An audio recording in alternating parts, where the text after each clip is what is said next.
Assalamualaikum warahmatullahi wabarakatuh. Perkenalkan, kami dari kelompok 6 akan mempresentasikan chapter 24 mengenai desain sistem, implementasi, dan operasionalnya. Nah, dalam bab ini itu akan membahas 4 langkah siklus pengembangan sistem. Di antaranya itu yang pertama ada desain sistem konseptual, lalu ada desain sistem fisik, lalu ada implementasi dan konversi sistem, serta operasi dan pemeliharaannya. Sebelum memasuki materi inti, izinkan saya untuk memperkenalkan anggota dari kelompok 6. Yang pertama itu ada Nandina Salsabila dengan NPM akhir 205, lalu ada Egidia Renata Boru Pasaribu dengan NPM akhir 210, Adinda Ekawati dengan NPM akhir 213, lalu ada saya sendiri Azizah Ramadhani Effendi dengan NPM akhir 215, lalu ada Arini Amanda Jovita dengan NPM akhir 218, dan terakhir ada Fatona Nurhasana dengan NPM akhir 225. Bab pertama yang akan dibahas dalam chapter ini itu mengenai desain sistem konseptual. Secara garis besar, hal-hal yang harus diperhatikan dalam desain sistem konseptual ini ada kegiatan evaluasi, lalu menyiapkan spesifikasi desain, dan terakhir itu menyiapkan laporan desain sistem konseptual. Dalam tahapan mengevaluasi alternatif desain, kita harus menentukan standar-standar yang dapat digunakan untuk dasar evaluasi tersebut.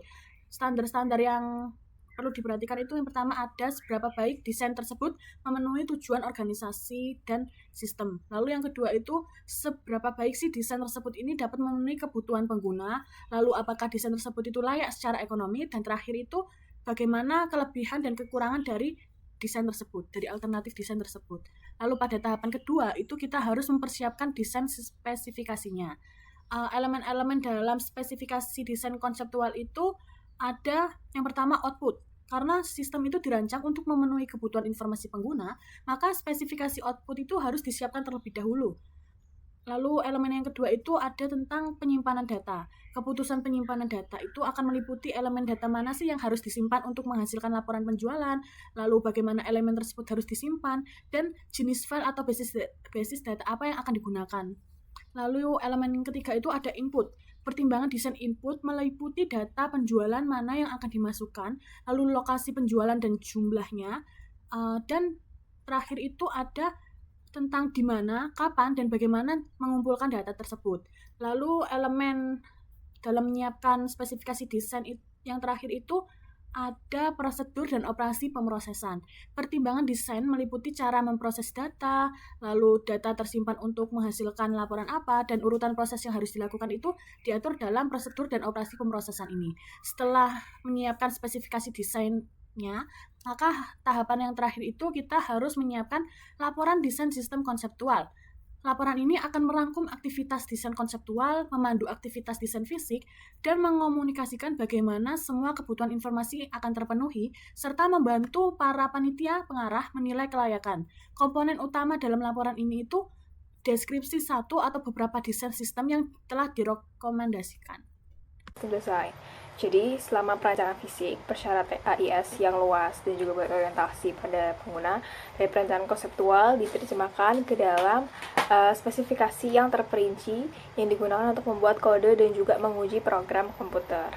Nah, seperti yang teman-teman lihat di bawah ini adalah gambar menunjukkan fase perancangan sistem yang rinci. Jadi, yang pertama adalah output design. Jadi tujuan dari desain output itu atau output design adalah untuk menentukan sifat, format, konten, dan waktu laporan, dokumen, dan tampilan dari layar. Jadi menyesuaikan output dengan kebutuhan pengguna membutuhkan kerjasama antara pengguna dan juga desainer. Dan output ini biasanya dikategorikan ke dalam 4 tipe, yaitu ada laporan terjadwal, ada laporan analisis untuk tujuan khusus, ada laporan pengecualian yang dipicu, memiliki konten dan juga format yang telah ditentukan sebelumnya, tapi disiapkan hanya sebagai respons terhadap kondisi yang tidak normal. Terus yang terakhir adalah laporan permintaan yang memiliki konten dan format yang telah ditentukan sebelumnya, tapi disiapkan hanya berdasarkan permintaan. Kemudian yang kedua adalah file and database design. Jadi data di berbagai unit perusahaan itu harus disimpan dalam format yang kompatibel untuk membantu menghindari masalah yang dihadapi di unit bisnis. Sistem dan format data yang tidak kompatibel dan ketidakmampuan untuk berkomunikasi dan berbagi data dengan unit lain. Kemudian AT&T menghabiskan waktu hampir 5 tahun untuk menciptakan pandangan tunggal dari setiap pelanggan sehingga data pelanggan itu dapat dibagi di seluruh unit bisnis. Membahas file dan basic serta cara merancangnya. Kemudian next adalah input design. Jadi pertimbangan input design itu termasuk jenis data apa yang akan dimasukkan ke metode input yang optimal. Itu ada desain formulir dan juga desain layar komputer. Desain formulir itu meskipun sistemnya bergerak menjauh dari dokumen kertas dan menuju sumber otomatisasi data, desain formulir itu masih merupakan topik yang penting. Kemudian untuk desain layar komputer, itu lebih efisien untuk memasukkan data secara langsung ke dalam komputer daripada ke dalam kertas untuk entry berikutnya. Nah, untuk step selanjutnya akan dijelaskan oleh teman saya. Nah, selanjutnya yaitu tentang program desain. Jadi, pengembangan program merupakan salah satu aktivitas SDLC yang paling menyita waktu karena berlangsung dengan 8 langkah. Jadi, di bawah itu adalah 8 langkah dari pengembangan program. Yang pertama, yaitu menentukan kebutuhan pengguna. Jadi, analisis sistem berkonsultasi dengan pengguna dan mencapai kesepakatan tentang kebutuhan pengguna dan persyaratan perangkat lunak. Yang kedua, yaitu membuat dan mendokumentasikan rencana pengembangan. Yang ketiga, menulis instruksi program atau kode komputer. Jadi, waktu persiapan program dapat berkisar dari beberapa hari hingga beberapa tahun tergantung pada kompleksitas program. Standar pemrograman berkontribusi pada konsisten program membuatnya lebih mudah dibaca dan dipelihara. Lalu yang keempat, yaitu uji program, di mana di dalamnya ada debugging, yaitu proses menentukan atau menghilangkan kesalahan program. Jadi suatu program diuji untuk mengetahui kesalahan logika menggunakan data uji yang mensimulasikan sebanyak mungkin situasi pemrosesan nyata dan kombinasi data input. Program besar sering diuji dalam 3 tahap, yaitu modul program individual, hubungan antara modul dan modul kontrol, dan antarmuka dengan program aplikasi lainnya. Lalu, step yang kelima yaitu mendokumentasikan program. Dokumentasi menjelaskan cara kerja program yang digunakan untuk mengoreksi kesalahan.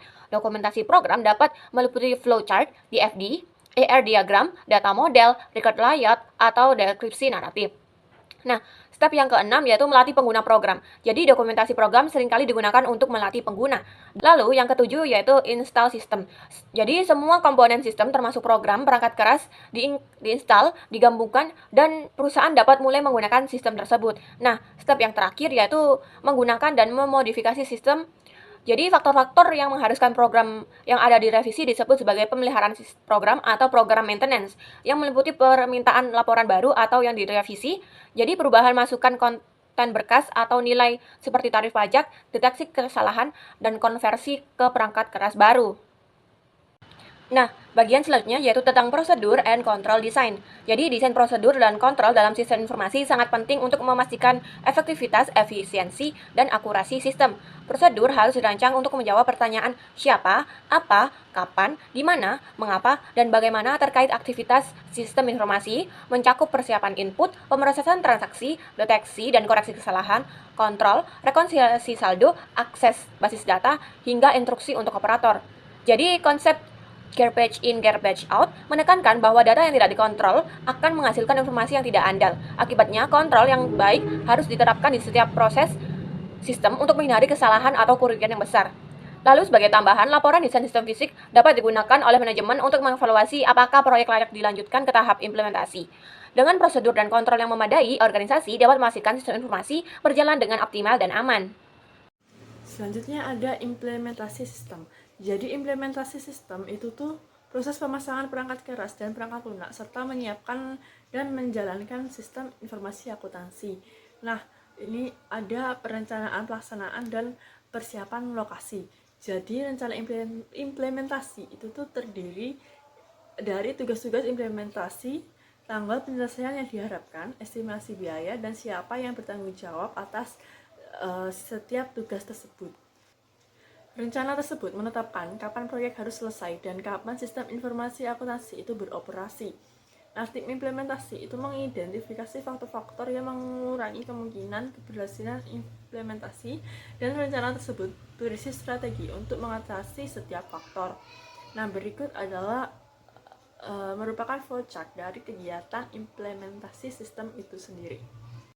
Lalu selanjutnya ada memilih dan melatih personil. Jadi karyawan itu direkrut dari luar perusahaan atau dipindah tugaskan secara internal yang seringkali merupakan alternatif yang lebih murah karena mereka tuh sudah memahami bisnis dan operasi perusahaan. Memindahkan karyawan yang dipindah tugaskan itu karena sistem baru dapat meningkatkan loyalitas dan moral karyawan. Lalu selanjutnya ada dokumentasi lengkap. Lalu jadi ada 3 jenis dokumentasi yang harus disiapkan untuk sistem baru. Yang pertama ada dokumentasi pengembangan. Ini tuh menjelaskan sistem informasi akuntansi yang baru. Itu termasuk deskripsi sistem, salinan output, input, tata-tata file dan database, diagram alur program, hasil pengajuan, dan formulir penerimaan. Lalu selanjutnya ada dokumen operasi. Ini tuh meliputi jadwal operasional, berkas, dan basis data yang diakses, serta persyaratan peralatan, keamanan, dan penyimpanan berkas. Selanjutnya ada dokumentasi pengguna. Jadi ini tuh mengajarkan pengguna cara mengoperasikan sistem informasi akuntansi, termasuk manual prosedur dan materi pelatihan.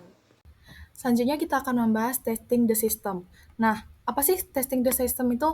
Yaitu pengujian sistem yang merupakan langkah penting dalam memastikan sistem yang dikembangkan atau diimplementasikan berfungsi dengan baik atau tidak. Nah, ada pun caranya yaitu yang pertama walkthroughs atau melibatkan peninjauan sistem secara menyeluruh. Biasanya dilakukan bersama tim proyek, pemangku kepentingan, dan juga pengguna. Nah, tujuan dari walkthroughs ini adalah untuk mengidentifikasi kesalahan, masalah desain, atau aspek yang tidak sesuai dengan kebutuhan. Manfaatnya sendiri yaitu memastikan sistem sesuai dengan spesifikasi, membantu memahami alur kerja sistem sebelum pengujian lebih lanjut. Yang kedua adalah processing test data, di mana processing test data ini adalah menggunakan data uji untuk menjalankan sistem dan memverifikasi apakah proses berjalan dengan benar. Lalu tujuannya itu menguji bagaimana sistem menangani berbagai jenis input termasuk data yang valid, data yang tidak lengkap, ataupun data yang salah. Nah, apa sih manfaatnya dari processing test data itu? Yaitu menemukan bug atau kesalahan yang mungkin terjadi selama pemrosesan data, memastikan keakuratan dan keandalan sistem dalam menangani data. Yang terakhir yaitu acceptance data. Apa sih acceptance data? Nah, data yang digunakan untuk mengukur apakah sistem memenuhi kriteria penerimaan yang telah ditentukan sebelumnya. Tujuannya yaitu memberikan keyakinan kepada pemangku kepentingan bahwa sistem siap digunakan dalam lingkungan operasional. Jadi, proses dari acceptance data ini melibatkan penggunaan akhir untuk menguji sistem berdasarkan skenario nyata. Nah, apabila sistem memenuhi standar penerimaan, itu dianggap layak dan memenuhi untuk implementasi penuh. Jadi pada materi ini ditekankan untuk langkah-langkah kritis dalam memastikan bahwa sistem tidak hanya berfungsi secara teknis, tetapi juga sesuai dengan kebutuhan yang pengguna perlukan, dan juga siap untuk diimplementasikan dalam operasi sehari-hari. Selanjutnya, kita memasuki bab materi baru atau topik materi baru yaitu System Conversation atau membahas mengenai metode konversi sistem dalam mengimplementasikan sistem informasi atau teknologi baru. Nah, yang pertama itu Direct Conversation atau konversi langsung. Sistem lama dihentikan dan sistem baru langsung dioperasikan. Nah, biasanya metode ini cepat dan hemat biaya, tetapi beresiko tinggi karena tidak ada sistem cadangan jika terjadi kesalahan pada sistem baru. Yang kedua adalah Parallel Conversation atau konversi paralel, di mana sistem lama dan sistem baru dijalankan secara bersamaan untuk periode tertentu. Jadi, dari metode ini lebih aman karena memungkinkan pengguna membandingkan hasil sistem lama dan baru. Tetapi, biaya operasionalnya yang digunakan lebih tinggi karena kedua sistem harus dijalankan secara bersamaan. Lalu, yang ketiga adalah Phase in Conversation atau konversi bertahap. Nah, sistem baru ini diimplementasikan secara bertahap sesuai dengan judulnya, dimulai dari bagian atau model tertentu sebelum diterapkan secara penuh. Biasanya metode ini meminimalkan resiko dan memungkinkan penyesuaian di setiap tahap, tetapi membutuhkan waktu yang lebih lama. Yang terakhir adalah Pilot Conversation atau konversi percobaan, di mana sistem baru diuji coba di satu unit atau bagian organisasi sebelum diterapkan secara luas. Nah, metode ini biasanya membantu untuk mengidentifikasi atau mencari masalah pada sistem baru dalam skala kecil sebelum diterapkan di seluruh sistem perusahaan atau organisasi. Nah, selanjutnya kita akan membahas mengenai operation and maintenance atau operasi dan memelihara. Jadi, langkah terakhir dalam SDLC adalah mengoperasikan dan memelihara sistem baru. Tinjauan pasca implementasi dilakukan untuk menentukan apakah sistem memenuhi tujuan yang direncanakan. Nah, di bawah ini merupakan terdapat tabel 247, di mana tabel 247 ini merupakan faktor yang diselidiki selama tinjauan pasca implementasi. Nah, tabel ini itu mencantumkan faktor-faktor utama yang perlu dievaluasi untuk memastikan sistem baru berjalan sesuai tujuan.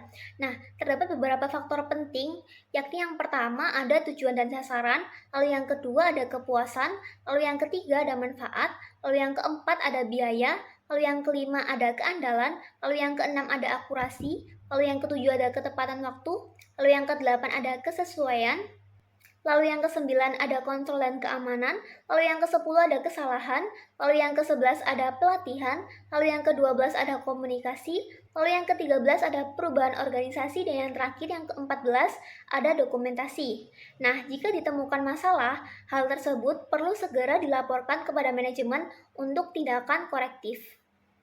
Nah, selanjutnya terdapat tabel 248, di mana tabel 248 ini menunjukkan isi laporan tinjauan pasca implementasi, di mana ini merupakan daftar isi laporan untuk sistem SuperSmart. Nah, tabel ini itu menunjukkan struktur laporan pada 3 jenis laporan utama, yakni pada laporan desain konseptual, lalu pada laporan desain fisik, dan pada laporan tinjauan pasca implementasi.